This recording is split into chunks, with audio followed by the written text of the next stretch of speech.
Assalamualaikum teman-teman. Apa kabarnya nih? Semoga selalu dalam kondisi sehat dan bahagia. Kali ini kita mau ajakin kalian buat jalan-jalan virtual ke tempat legendaris yang ada di Kota Bogor. Kalau biasanya kita review pakai motor atau mobil, khusus sekarang kita mau ajakin kalian buat naik KRL. Penasaran gimana serunya? Sabar dulu ya. Sebelum lanjut lagi, jangan lupa untuk subscribe, like, komen, dan share channel ini. Mulai yuk! Start awal perjalanan kita mulai dari stasiun Pondok Ranji Baru. Kira-kira ada yang udah pernah kesini nggak sih? Stasiun Pondok Ranji Baru ini merupakan perluasan dari area stasiun Pondok Ranji Lama. Buat yang bawa kendaraan apalagi mobil, menurut kita lebih nyaman parkir di sini. Seperti yang kita bilang tadi, karena ini perluasan, jadi untuk naik turun kereta tetap di area stasiun Pondok Ranji Lama. Menuju ke Kota Bogor, kita harus 2 kali transit, yaitu di stasiun Tanah Abang dan juga stasiun Manggarai. Nah, udah sampai deh di stasiun Tanah Abang. Sekarang waktunya pindah peron buat menuju ke stasiun Manggarai. Suasana di dalam kereta menuju stasiun Manggarai jauh lebih sepi dari kereta awal tadi. Sampai lagi deh di stasiun transit berikutnya, yaitu stasiun Manggarai. Lagi-lagi kita harus pindah peron buat menuju ke stasiun akhir, yaitu stasiun Bogor. Finally, setelah 2,5 jam perjalanan, akhirnya kita sampai juga di stasiun Bogor. Jujur, suasananya di sini tuh rame banget. Bahkan salah satu tim Melayu nggak kebagian tempat duduk dari stasiun Manggarai sampai ke Bogor. Maklum, pas kita kesini masih dalam rangka penghujung waktu libur anak sekolah. Buat kalian pecinta kuliner, kalian pasti bakalan seneng banget karena di stasiun ini banyak banget kuliner yang bisa kalian cobain. Mulai dari outlet kuliner yang ada di dalam area stasiun sampai kuliner street food kayak begini. Oke, sekarang kita mau lanjut lagi order gokar. Untuk order gokar di sini lumayan gampang. Kalian tinggal pilih titik jemput sesuai lokasi kalian. Tempat makan yang mau kita jelajah kali ini ternyata udah buka dari tahun 2002. Wah, udah lama banget kan? Walaupun terkesan jadul, tapi restoran ini tetap ramai pengunjung loh. Nama restorannya Gurih 7. Buat kalian yang mau kesini bisa ikutin panduan dari Google Maps. Ketik nama tempat yaitu Gurih 7 dan ikutin petunjuknya. Untuk area parkirnya luas banget, mulai dari bagian depan sampai ke bagian belakang. Sekarang kita mau mulai jelajah dari bagian depan dulu. Di bagian depan ini terdapat area penjualan oleh-oleh, namanya Rumah Talas. Wah, ini sih bisa jadi one stop shopping nih, karena abis makan bisa langsung belanja oleh-oleh. Untuk area tempatnya cukup luas. Selain itu, variasi makanan yang dijual juga banyak. Ada aneka permen, brownies kering, cheese stick, aneka kerupuk, dodol, pie, dan masih banyak lagi. Dari pusat oleh-oleh ini, kalian bisa langsung menuju ke area resto. Terdapat beberapa table makan di sini. Selain itu, di sini juga tersedia area toilet pria dan juga wanita. Ini adalah jembatan penghubung antara area pusat oleh-oleh dengan restoran Gurih 7. Turun dari jembatan, kita bakalan langsung menuju ke area resepsionis dari restoran Gurih 7. Ini dia tampilan bagian depan dari area resto. Pas masuk, kalian bakalan langsung disambut sama salah satu staff untuk selanjutnya diantar ke table yang kalian mau. Di area resepsionis ini juga menjual aneka snack dan juga mainan anak. Untuk pilihan mainannya lumayan beragam dan juga kekinian. Saatnya kita explore area bagian dalam dulu. Karena konsepnya restoran Sunda, udah pasti table makannya bakalan banyak didominasi sama table lesehan. Untuk kapasitas saung di sini bervariasi, mulai dari kapasitas 2 orang sampai dengan 10 orang. Oh iya, di dalam area resto ini nggak boleh ngerokok. Jadi buat kalian yang mau ngerokok, kalian bisa minggir ke area parkiran. Sekarang kita lanjut lagi. Di sisi kiri masih terdapat banyak table saung dengan konsep lesehan. Sedangkan di sisi kanan terdapat banyak bangku yang gunanya buat pengunjung yang lagi waiting list. Ini dia table saung yang kita pilih, yaitu untuk kapasitas 2-4 orang. Lanjut lagi, kita mau lihat area paling menarik di restoran ini, yaitu spot air terjun. Restoran Guri 7 nggak hanya menghadirkan konsep makan khas Sunda aja, tapi juga menghadirkan nuansa alam dengan pemandangannya air terjun yang sangat cantik. Info yang didapat, restoran Guri 7 berada di bawah Sungai Cibagolo. Saat itu, Sungai Cibagolo bermuara di Bendungan Ciliwung.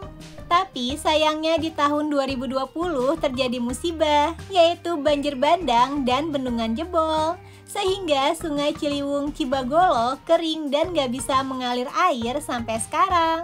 Nah, sebagai gantinya dibangun curug buatan yang dilengkapin sama air kolam sebagai daya tarik pengunjung. Puas lihat air terjun, sekarang kita mau lanjut lagi ke bagian bawah. Lagi-lagi tablenya didominasi sama table lesehan dengan kapasitas 2-4 orang. Untuk saungnya nggak jauh beda dengan saung kita di atas, hanya beda view-nya aja. Di bagian ujung belakang terdapat akses anak tangga. Kita penasaran banget mau lihat ada apa di atas sini. Ternyata terdapat 2 buah saung lagi. Nah, dari sini kalian bisa lihat view air terjun juga. Wah, berasa kayak lagi di pedesaan gak sih? Lanjut, kita mau muterin area bawah ini. Kebayang gak sih, dengan jumlah saung sebanyak ini, ternyata masih kurang menampung pengunjung yang datang kalau pas lagi jam makan siang ataupun pas lagi akhir pekan. Sampai deh di ujung dari area bagian bawah. Buat balik ke area air terjun, kita harus lewatin bebatuan ini dulu. Ini merupakan area terbuka. Biasanya di sini banyak dipakai pengunjung buat spot foto ataupun memberi makan ikan. Sekarang kita mau lanjut ke bagian atas lagi. Masih didominasi sama table saung dengan kapasitas yang beragam. Yang paling menarik dari area di sini, kalian bisa lihat view keseluruhan area resto. Seru banget!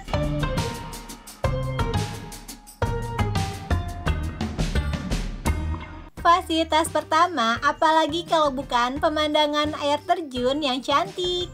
Selain itu, kalian juga bisa kasih makan ikan loh. Bagus banget sih buat sarana anak-anak berinteraksi dengan binatang.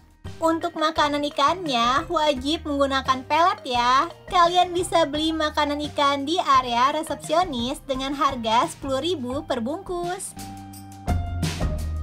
Fasilitas selanjutnya adalah area playground. Tampilannya eye-catching banget kan? Walaupun variasi mainannya nggak banyak, tapi udah bikin anak-anak happy.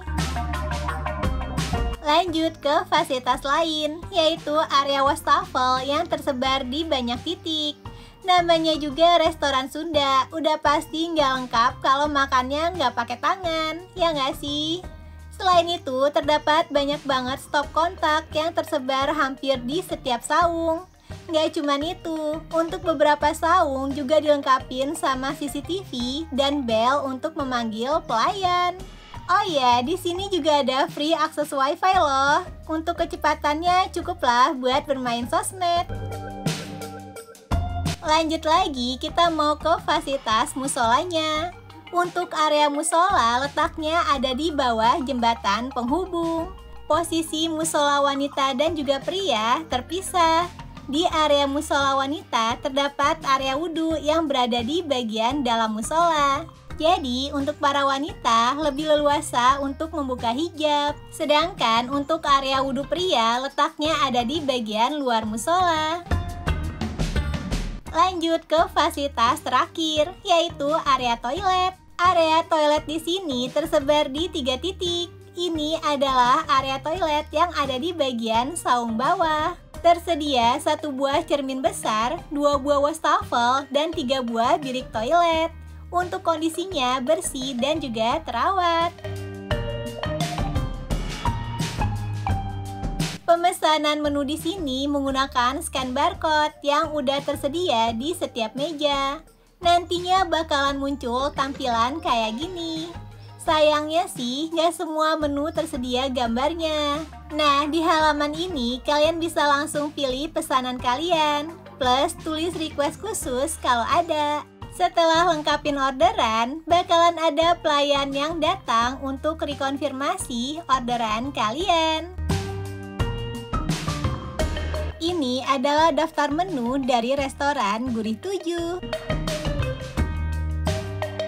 Kalian tahu nggak sih, yang bikin kita kagum banget, waktu penyajian makanannya super cepet banget. Kurang dari 15 menit udah datang. Wow banget kan? Gak hanya itu, pelayanan di sini juga super ramah banget. Bener-bener pengalaman yang berkesan buat kita. Sekarang kita mau review makanannya. Makanan pertama kita adalah nasi tutuk oncom. Penyajian nasinya dibalut sama daun pisang. Untuk ukurannya cukup besar. Pas kita buka, wangi rempahnya langsung kecium. Bikin ngiler banget gak sih liatnya? Seperti aromanya, ternyata emang rasa nasi ini rempah banget. Ada campuran oncom, daun kemangi, dan juga cabai. Tapi tenang aja, walaupun ada cabenya, rasa pedas nasi ini masih wajar buat selera kita. Nasi tutuk dimakan begini aja udah enak banget.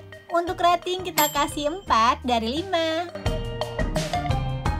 Sekarang kita mau cobain nasi tutuk oncom bareng sama menu selanjutnya, yaitu cah brokoli saus tiram. Tekstur brokolinya masih seger crunchy. Untuk bumbunya juga berasa dan kayak akan rasa smoky gitu. Untuk rating kita kasih 4,25 dari 5. Lanjut kita mau cobain udang saus padang. Dari tampilannya udah pasti menggiurkan banget. Ukuran dari udangnya juga besar, super juicy, dan tingkat kematangannya juga pas. Sedangkan untuk saus padangnya dominan rasa gurih dan juga rasa pedas. Walaupun dominan pedas, tapi rasa pedasnya biasa aja menurut kita. Sayangnya di menu ini untuk minyaknya agak over, padahal rasa udangnya udah enak banget. Untuk rating kita kasih 4 dari 5. Sebelum lanjut ke menu berikutnya, kita mau ganti nasi dulu nih, jadi nasi putih. Menu lauk selanjutnya adalah patin bakar kecap. Kenapa pilih patin? Karena kalau gurame udah sering order dimanapun. Penasaran juga sih sama rasa ikan patin kalau dibakar. Ikan patin ini disajikan sama sambal kecap. Uniknya, sambal kecap di sini cabenya dihalusin dan diaduk sama kecapnya. Bikin rasanya jadi pedas nyegerin. Untuk rasa bumbu ikan patinnya meresap sampai ke dalam. Tekstur luarnya kalau buat kita masih terlalu basah, jadi bikin kulitnya masih terasa kenyal. Tapi emang kulit patin lebih tebal kalau dibandingkan sama gurame. Untuk rasanya sebenarnya enak, tapi sayang masih berasa tanah sedikit. Untuk rating kita kasih 3,75 dari 5. Lanjut menu makanan terakhir kita, yaitu ayam goreng. Menu ayam goreng ini disajikan dengan topping kremesan yang banyak banget dan juga tersedia sambal yang disajikan terpisah. Untuk tekstur kremesannya crunchy dan gak terlalu oily. Sedangkan tekstur ayamnya juicy, bagian luarnya pun gak kekeringan. Untuk rasa ayamnya sendiri gurih dan juga ada rasa manisnya.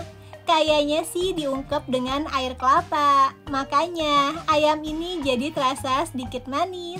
Udah pasti banget menu ini bakalan jadi favorit anak-anak. Untuk rating kita kasih 4,25 dari 5. Selanjutnya ada menu minuman es lemon lidah buaya. Rasa dari minuman ini unik, ada rasa manis dan juga asamnya. Kalian lihat kan, sari lemonnya ada di bagian bawah. Jadi kita harus aduk rata dulu baru bisa dinikmatin. Isian dari lidah buayanya cukup banyak dan potongannya juga cukup besar. Minuman ini cocok banget diminum pas lagi cuaca panas. Untuk rating kita kasih 4 dari 5. Lanjut, menu minuman terakhir, yaitu es kopi. Sebenarnya kita pesen es kopi hitam, tapi kayaknya yang datang es kopi susu. Untuk rasanya menurut kita standar aja, nggak ada yang spesial. Untuk rating kita kasih 3,5 dari 5. Selesai makan, bisa langsung pembayaran. Untuk pembayaran bisa datang ke kasir atau langsung di saung kayak kita gini. Seperti biasa, ini adalah rangkuman dari tim Mulai Yuk.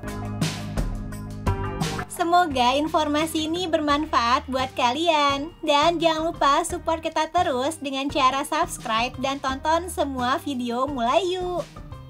Oke deh, sampai di sini dulu reviewnya. Sampai ketemu lagi di review selanjutnya. Dadah!